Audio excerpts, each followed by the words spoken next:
is deep stuff. But I'm a deep guy. I'm getting to the core of it. The truth. Because it's only us that can allow ourselves from being true to ourselves. Like that great speech by Marianne Williams given by Nelson Mandela. Yeah? Our greatest fear is not we're inadequate. Our greatest fear is that we are powerful beyond all measure. It is our light, not our darkness, which most frightens us. You with me? You heard that speech before? And then we say, but who am I to be great, gorgeous and talented? Actually, who are you not to be? You're God's child. You're born to shine as children do. I love that speech. I love that speech because don't you, when you see children, if you say to a kid, hey, here's a 20-metre building and there's some rocks, do you reckon you can fly? What do they say? Yeah, bring it on, right? So I'm all for, getting a balance in there. But I reckon sometimes in life we get the balance a bit wrong. And in my life, I needed a friend to show me, you know what? Yes, there are sharks. Yes, there are sharks. Yes, there are sharks.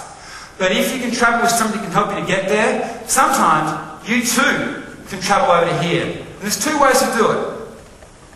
Position one, go out there and take the sharks on, face on, bring it on. Position two is to go out there and to take your boundaries with you. You with me? Bring your comfort zone out there.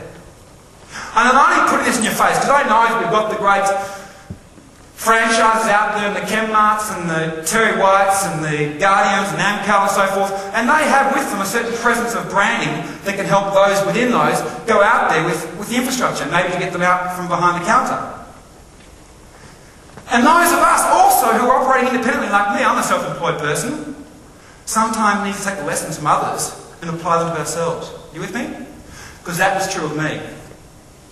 My friend said to me, Pete, I'm all for you doing your own business, but, aren't you the guy that started that cookie company from nothing, like first year out of uni? And I said, yeah, well, that's pretty true, actually. In fact, what happened is this. I was in South America for a year, hitchhiking and learning Spanish. Funny little thing, I rocked over to South America, I arrived in Buenos Aires, and the only thing I could say after doing a crash course, I'm emphasising it, it was a crash course, not brain damage, so I was. But the fact is, all I could say was, yo soy de Seville, which means I'm from Seville. Which I'm not, so it wasn't helpful. Anyway, I spent a year hitchhiking my way through South America. I come back to Australia, I go to my friend. My friend's got two business ideas. One is a brilliant, brilliant business idea. Well, what did the other one? And the other one was a shortbread recipe. There'd been a shortbread recipe in a bygone era called McAlpin shortbread. Now, it had gone to God and it wasn't being used. So Cole and I, my friend Cole, went and bought the recipe for $1. Get the recipe, bring it back home, get your flour, your sugar and your butter and start baking these cookies. Anyway, we take it down to the local deli, a guy called Roland. He's a friend of the family, which is relevant because he bought them. And he says to me, he goes, yeah, go on you young fellas, local boys, I'll support you. Yeah, I'll take a box. How many's in the box?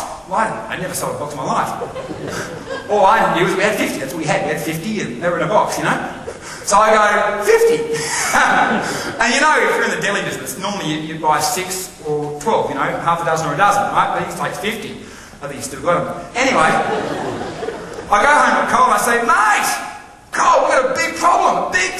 We're going to have to capitalise. We've sold out. And Cole's thinking money. And I'm thinking washing machine, right? Because I live on a farm, you see. And on the farm, we kill sheep. And then we skin them. And then what Dad used to do is he used to skin the sheep and he used to wash it in his washing machine. And we had a dog on the farm called Lucky. In fact, the dog on that horse before, which is about the most useful thing he did, actually. He wasn't that lucky, that dog. I don't know why I got the name. Anyway, Lucky got on to God. The washing machine wasn't being used. So I went and got the washing machine and I brought it down to the old servants' quarters. Now, we started baking these cookies in Mum and Dad's farm, 1852, 156 years old, and hadn't been renovated since. And there we are baking these cookies. I found generally, if you put in the washing machine, you put the flour, the sugar, and the butter. And I found generally on a normal cycle, you get perfect set of shortbread every single time.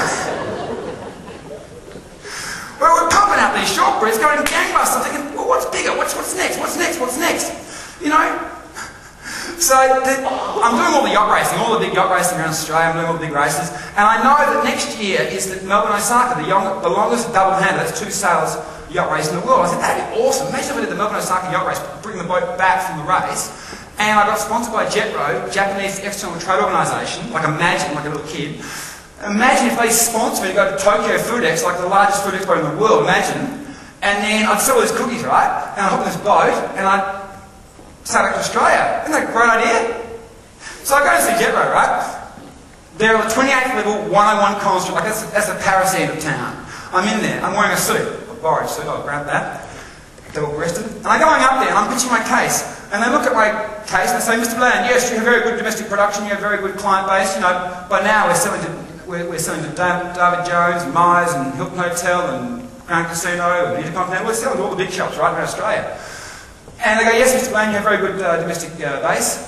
Yes, we will sponsor you to go to FoodX. One small, little, squashy, one little thing. Mr. Kita, he's coming from Tokyo in 2 weeks' time, and he can conduct a quick tour of your factory. Hey? If that's all in order, we sponsor you to go to FoodX.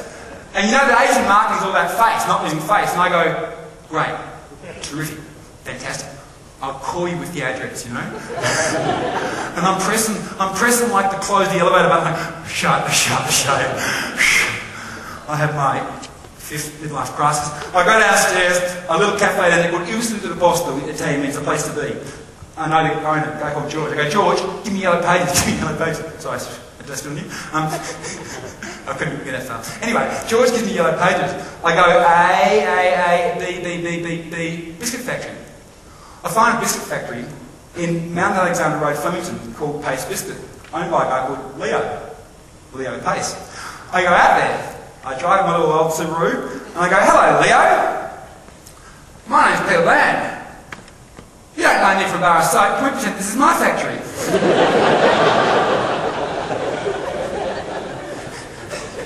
He said yes. I dash back home. I get my shortbread, I bring it back down there. I put some up on this wall over here, and some up on this wall over here. The day comes, I go at the front there, and I go, Hajimashite, Wakishiwan Bland san, which means, nice to meet you, my name is Mr. Bland. To which he responds in Japanese. And I say, well man, that's my best material. I haven't got any more. That's the can's empty. Anyway, we conduct this tour, and he's loving it, he's digging it, right? I'm hating it. Because he's loving it so much. He goes, oh, what do machine? Sorry for my accent. He goes, wow, what do machine? And I knew what the bloody machine was a mixer. But I couldn't take him over to see the mixer, because if I took him over to see the mixer, I'd have to introduce him to the people who were working it. And I couldn't introduce him until I introduced myself first.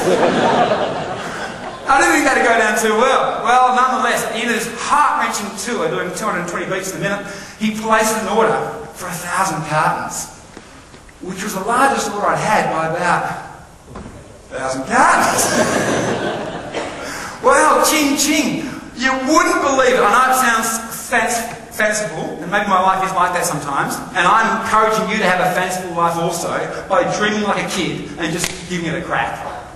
Well, I'm back at home, riding that horse called Cisco, working those sheep with Lucky, the moral being that I was doing most of the work, because Lucky's pretty useless. But anyway, I'm mustering the sheep, bringing him for shearing, and you wouldn't believe it, but my mobile phone rings, I pick it up, this is the olden days, it's Simon, the owner of Oakville's Fast Food. He goes, Pete, sorry mate, I meant to call you, I've started at the heads. Yeah, I'd love it if you could bring Fast Forward back from Osaka. I was so busy putting the new master, I didn't call you. I go, roger that, job done. See you in Osaka in a month. Bang! Hey, bring it on. So I got sponsored from JetRo. I've got the boat coming back from Japan. I only have to pay for one airfare. Fly over there, do the whole JetRo thing, sell my shortbread, get some orders. They were pretty taken back when they said, oh, we want to place these orders. I say, oh, one squashy, one little thing. I can't process those orders until about August, like 3 months' time. So I'm taking this racing yacht back to Australia, I'm doing diving with Solomons and Micronesia, and my girlfriend's flying in. So yeah, it'll be about August. I think they thought I was the craziest businessman they've ever met in their life.